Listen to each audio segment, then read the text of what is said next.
Afati i gushtit për provimet eksterne të maturës për kandidatët të cilët në qershor nuk e kaluan maturën ose nuk e përfunduan atë në tërësi, do të zhvillohet nesër dhe me 14 gusht, duke filluar nga ora 9.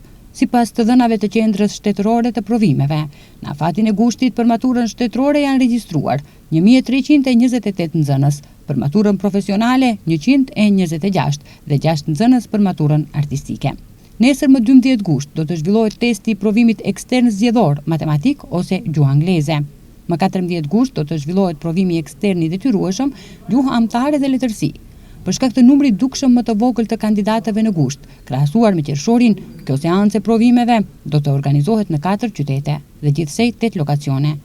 Provimet sërish do të zhvillohen në fakultete, Fakultetin e Ndërtimtarisë dhe Fakultetin Pedagogjik në Shkup, si dhe në Tetov, Prilep dhe Shtip.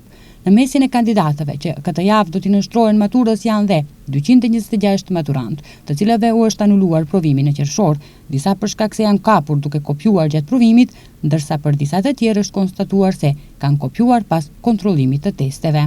Nota mesatare e maturës së zhvilluar në qershor ishte 3.66, duke përfshirë të 3 llojet e maturës: maturën shtetërore profesionale dhe maturën shtetërore artistike, të cilat për herë të parë u aplikuan këtë vit.